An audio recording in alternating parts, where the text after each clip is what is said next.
She is a pelvic floor expert, PT. When was the first time that you realised that pelvic health issues was such a big problem and, you wanted to talk more about it and learn more about it?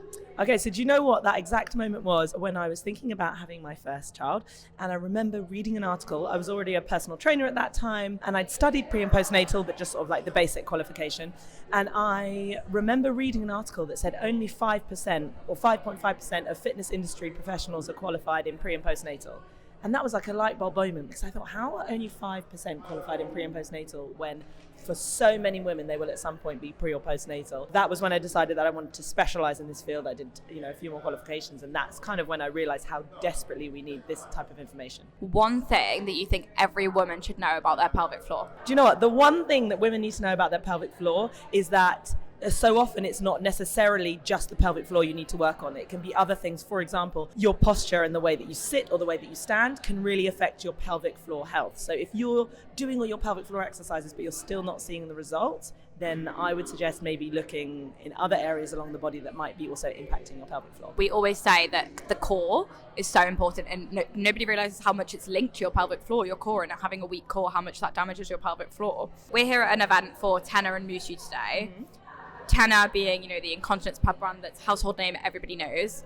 MUTU being, a smaller brand, started as a pre and postnatal exercise program for things like pelvic health and diastasis recti. How important do you think it is that brands like Tenor work with brands like MUTU? I think the more that we can amplify the message about pelvic health, the better, because for so long this has been a secret issue that hasn't been discussed. There is no secret. We all have pelvic floors, and actually for both men and women, pelvic health is really important to help you not only sustain all your movements throughout the entire body, but even things like your energy levels, and having a pelvic floor can impact our mood and our confidence levels. So it's just going to make such a difference to everyone's life. How often do you do your pelvic floor exercises?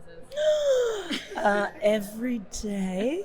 I'm really good. No, do you know what? Working on your pelvic floor really depends on what stage you're at. We want the pelvic floor to be working without us needing to think, am I lifting up my pelvic floor every time that you lift something? We want it to be switching on. But I think that whole rehabilitation process, I would say at least twice a day, morning and night, we can fit in just a couple of minutes to work on those deep core exercises. But every time we are consciously exercising and working out, we need to make sure that we're engaging our deep core and making sure we're supporting all those other movements. Like a car, if it's working and it's in good order, you should just need to do a bit of maintenance, right? But sometimes you just need that extra help. That's it. I hope my pelvic floor is in better shape than my car.